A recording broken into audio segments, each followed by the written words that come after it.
आप घबराते क्यों?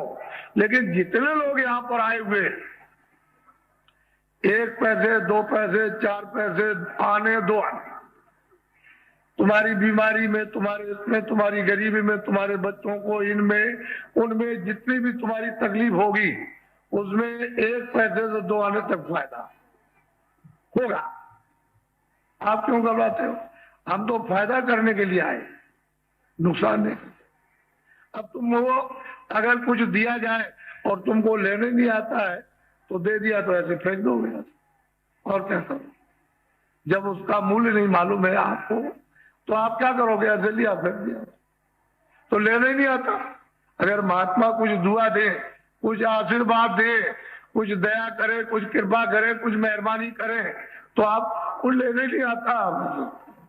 बस हो गया था। एक सेठ थे, बहुत धनाढ्य थे। वो सेठ, उनके 4 बच्चे थे। सेठ ने कहा कि देखो, मेरे रहते रहते अगर बच्चों का बंटवारा हो जाए तो हमारे बच्चे सब, हमारे पास धन इतना है, सब खुशहाल हो जाएंगे। तो उन्होंने बच्चों की मां से कहा कि देख, अगर मैं कहीं चला जाऊं, यहाँ संसार में न रहूं, तो इतना इतना धन इनको, ये मकान इनको दे देना और बांट देना। कह लगे ठीक। तो कुछ तो सेठ जी ने दे दिया, और जो बाकी रह गया, जब उनको शरीर छूट गया तो बच्चों की मां रह गई, तो उसने उनको बांट दिया और बस शादी कर दी। सब लोग आराम से रहने लगे। ये उनको मालूम था कि माँ के पास बहुत धन है। तो बच्चे आपस में बैठ के ये सोचने लगे कि भाई ये धन के जो इसके पास है कैसे मिले। अब इतना धन उनके पास है, किसी तरह की उनकी बहुओं को और उनको कोई तकलीफ नहीं है, लेकिन फिर भी मतलब यह है कि वो ये सोचते हैं कि माँ बाप के पास, माँ के पास से कैसे निकल आए। तो सोचने लगे। सोचते सोचते सब लोगों ने ये विचार किया कि मर जाती तो अच्छा, मर जाती। अब क्या करें? अब जोशियों के पास गए। जोशियों ने कहा अगले साल में मर जाएगी।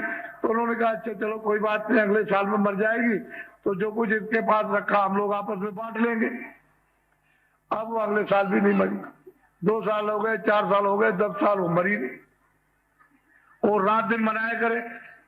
तो उन्होंने सोचा अब क्या किया जाए। तो बुढ़िया जो है बेचारी, उनकी माँ बीमार हो गई। तो थोड़ा सा ऐसे मतलब बीमार हो गई, पड़ी जैसे बेहोश थी। तो लड़कों ने कहा कि ये मौका तो सबसे अच्छा, इससे मौका और बढ़िया हमको क्या मिल सकता है, जल्दी गांव में ढंढोरा पीटो कि हमारी माँ खत्म हो गई। फौरन गए, दुकान से कपड़ा ले आए और बांस ले आए। कपड़ा ले आकर और धीरे से बुढ़िया को बांस में रख दिया और ढंढोरा पीट दिया कि बुढ़िया मर गई। बस गांव के लोग बड़े आदमी थे, धनी मानी थे, वो तो सेवा करते ही थे। तो सब लोग इकट्ठे हो गए और सब, तो उन्होंने कहा देखो भाई, जब हम उठाएंगे इस बुढ़िया को तो तुम लोग एक साथ बोलना, आगे पीछे नहीं। तो जब उन्होंने उठाया उसको, टिकटी को, उसकी लाश को, तो उन्होंने कहा कि राम नाम सत्य है, सत्य बोलो मुक्त है। तो वो राम नाम सत्य बोले, वो कहे सत्य बोलो मुक्त है। ये जैसे ही उठाया वैसे ही बुढ़िया ने आवाज दी कि अरे लड़कों, मैं तो जिंदा हूं, तुम ये क्या कर रहे मेरे साथ।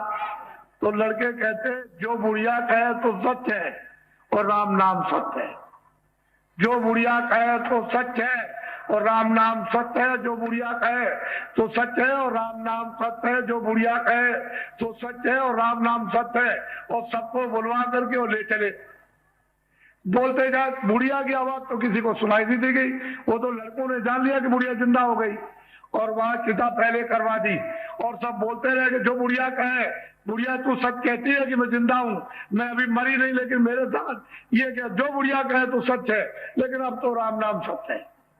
बंदे जा करके शोर बचाकर और अपनी माँ को, बुढ़िया को चिता पर रख के जला दिया।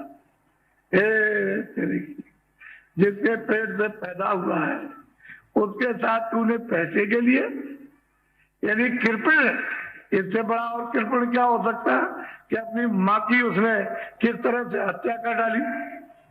तो ऐसे लोग क्या कभी सुखी हो सकते? क्या आराम उनको मिल सकता है? क्या निरोगी? तो यही बात मोटी सी। तो आप लोग बड़ी तकलीफ में हो, हम जानते हैं, हमको मालूम है। और हमने बहुत दूर तक गंभीरता से सोचा।